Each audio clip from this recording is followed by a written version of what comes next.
Hello student, welcome to the biomath classes.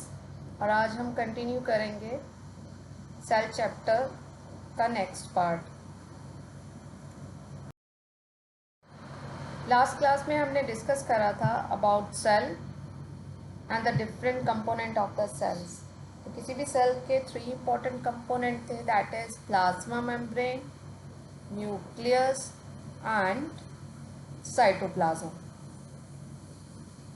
On the basis of nucleus cell दो तरह के थे, prokaryotic cell and eukaryotic cell. Eukaryotic cell के example में थे animal cell and the plant cell. तो आज हम डिस्कस करेंगे about the structure of animal cell and the plant cell. तो सबसे पहले this is the structure of animal cell. Animal cell का जब हम माइक्रोस्कोप में स्ट्रक्चर देखते हैं तो हमें कुछ इस तरह से स्ट्रक्चर दिखाई देता है। ठीक है, तो कोई भी सेल है हैविंग 3 इंपॉर्टेंट कंपोनेंट। सबसे पहले क्या होगा, plasma membrane, nucleus and this one is the cytoplasm. Okay, और अब साइटोप्लाज्म में क्या है, डिफरेंट सेल ऑर्गेनेलीज होती हैं।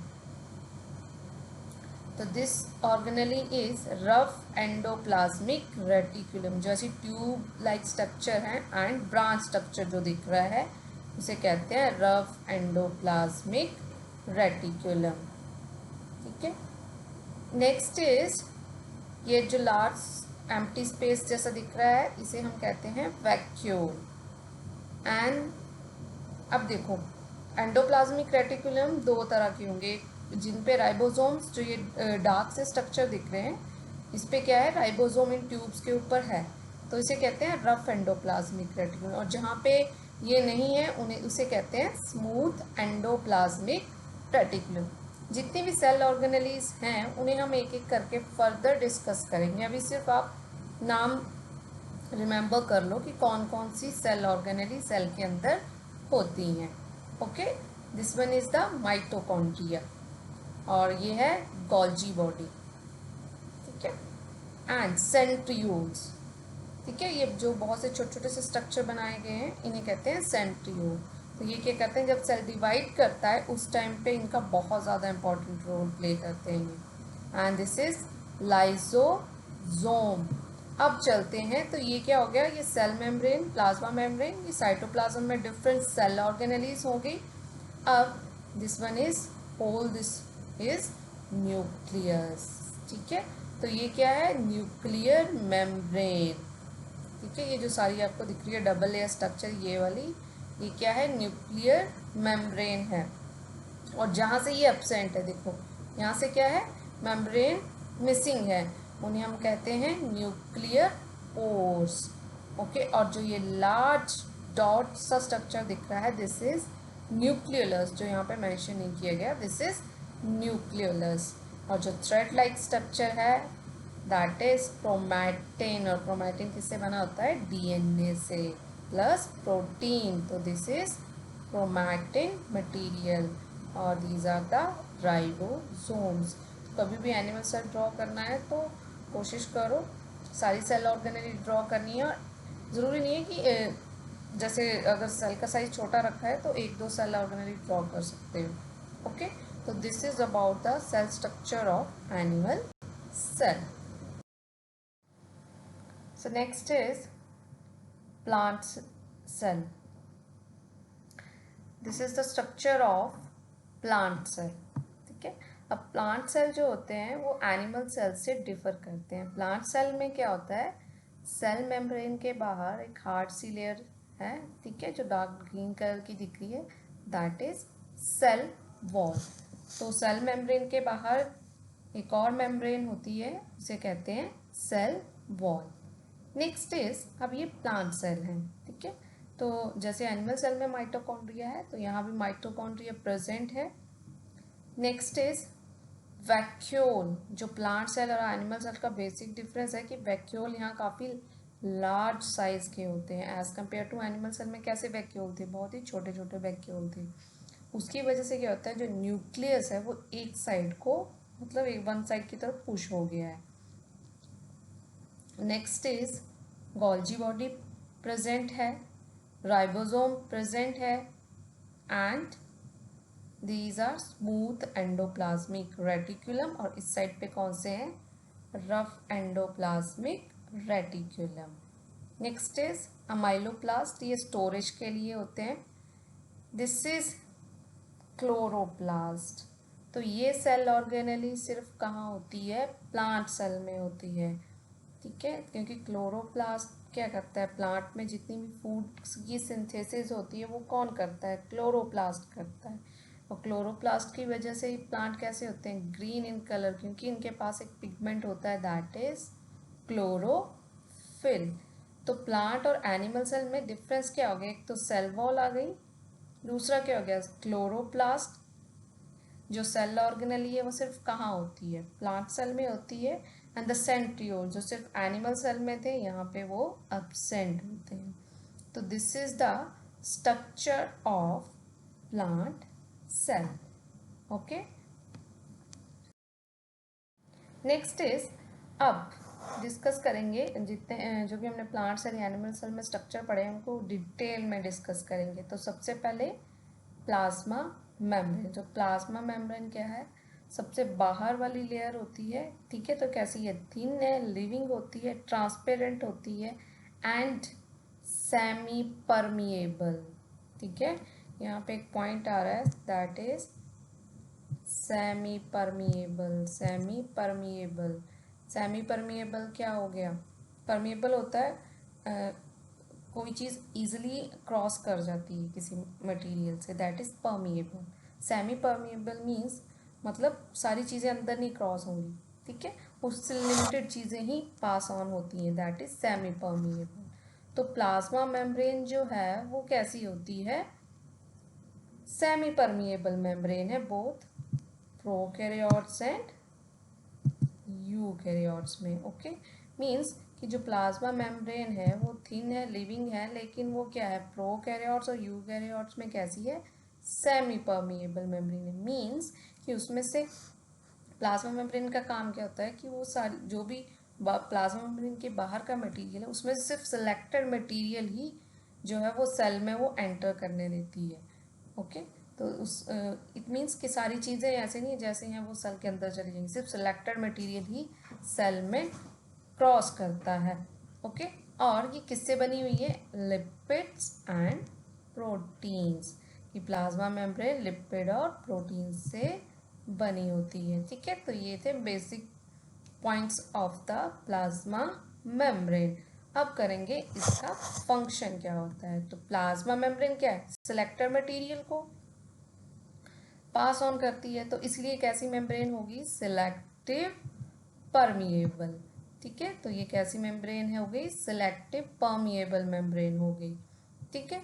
Second function it provide definite shape to the cell, क्योंकि नेचुरल सी बात है जैसे कोई भी चीज़ होती है उसके प्रॉपर शेप कौन दे रहे हैं, प्लाज्मा मेम्ब्रेन। तो वैसे सेल में क्या हो जाएगा, जो शेप का काम है वो किसका है, प्लाज्मा मेम्ब्रेन का। नेक्स्ट इज, अब प्लाज्मा मेम्ब्रेन में हमने बात की कि वो सिर्फ सिलेक्टेड मटेरियल को ही पास ऑन करती है, तो वो प्रोसेसेस कौन कौन सी हैं, क्योंकि मटेरियल सेल के अंदर और बाहर जा रहा है थ्रू द प्लाज्मा मेम्ब्रेन, और वो कौन कौन सी प्रोसेसेस हैं, ऐसा तो है नहीं कि सेल के अंदर मटेरियल आ रहा है जा रहा है, तो कोई ना कोई तो प्रोसेस है जिसके थ्रू सेल के अंदर मटेरियल अंदर और बाहर जाता है, ठीक है। तो generally there is two type of processes, passive processes and active processes, ठीक है। दूसरी कौन सी हो जाएगी, एक्टिव प्रोसेस, ठीक है।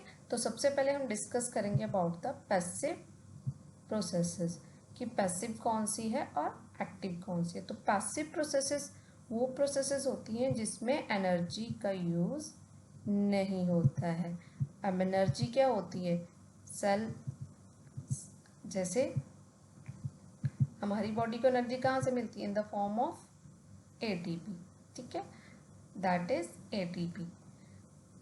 तो पैसिव प्रोसेसेस क्या होती हैं, उनको एनर्जी की रिक्वायरमेंट नहीं होती है। एटीपी के बारे में हम फर्दर डिस्कस करेंगे, ओके।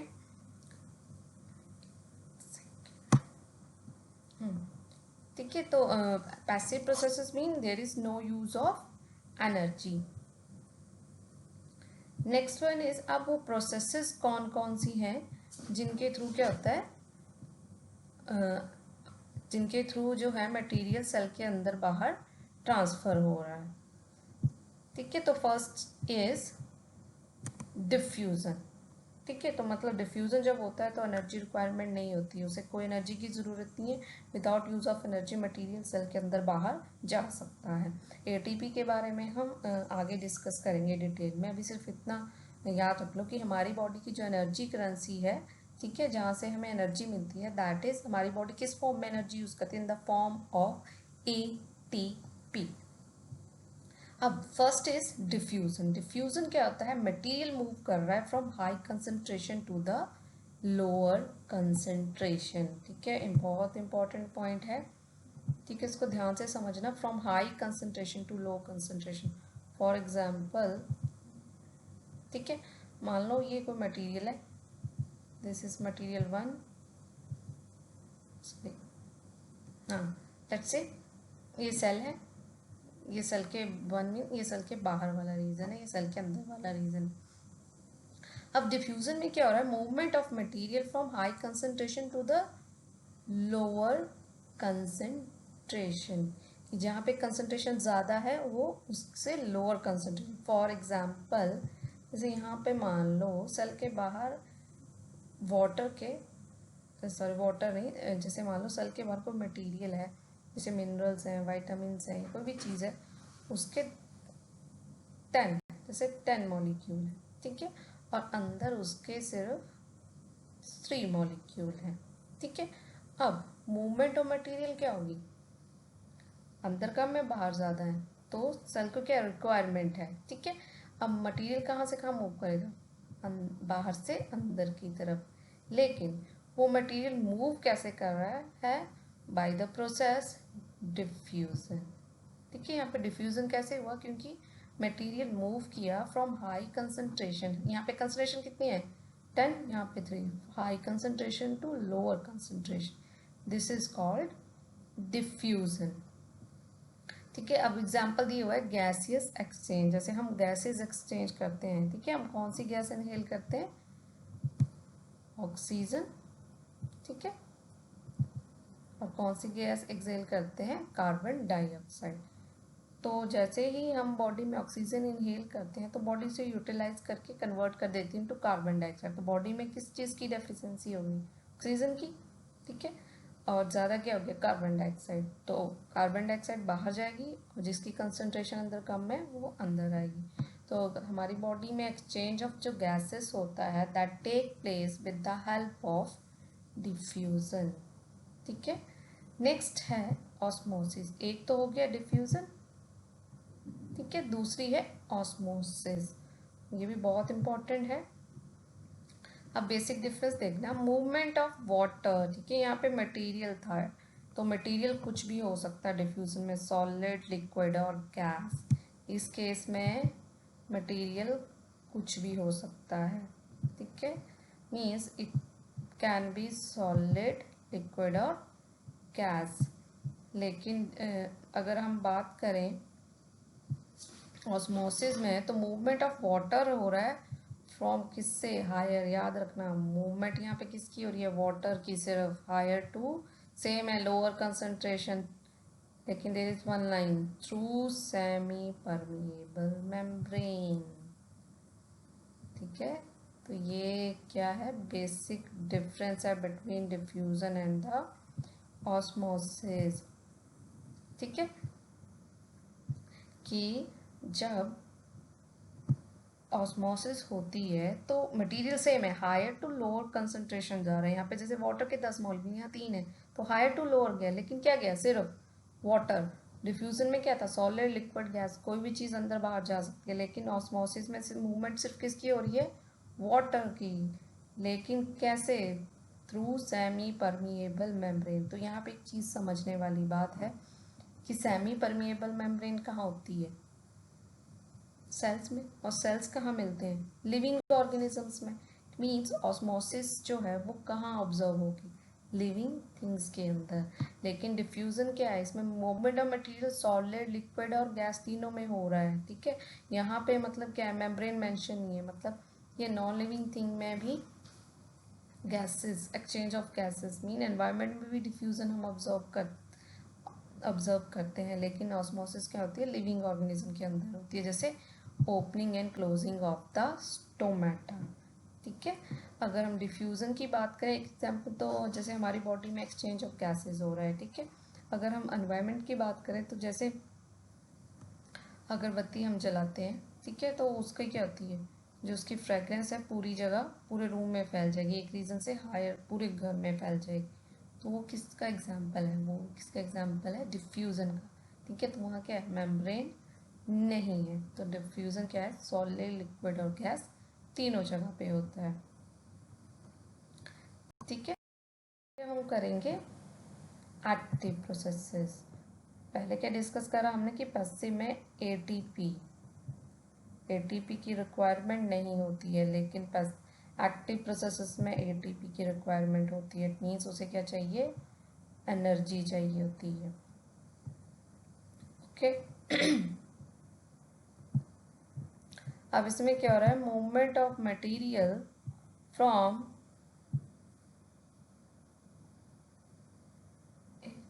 हाँ movement of material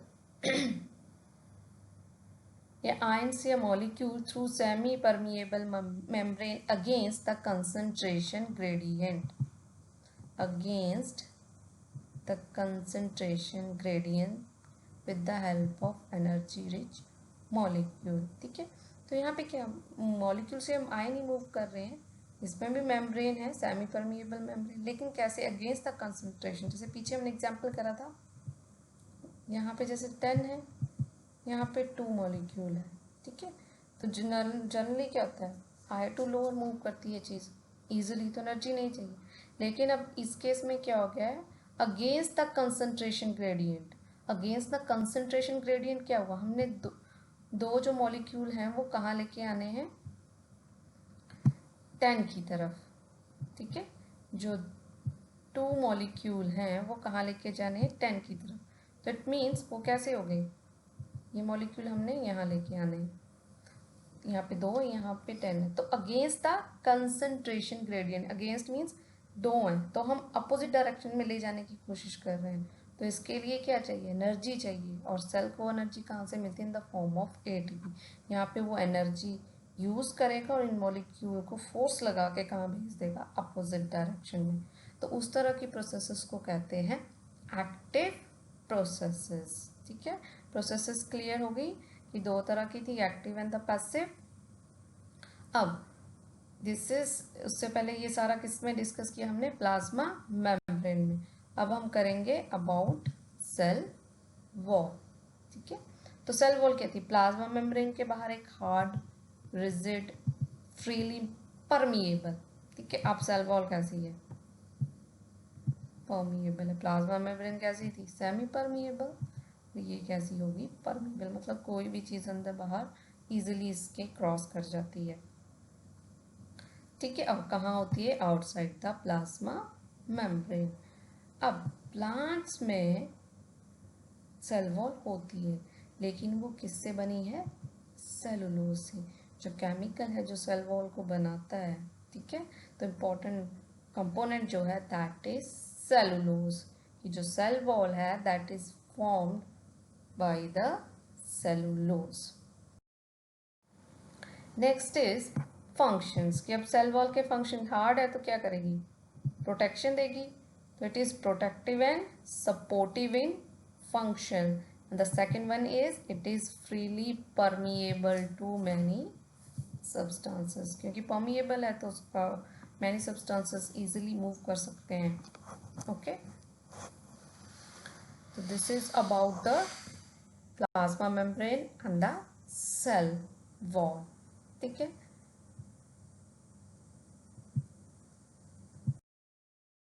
The last, don't forget to like, share and subscribe the channel। अगर आप चैनल पे नए हो तो उसे सब्सक्राइब ज़रूर करें।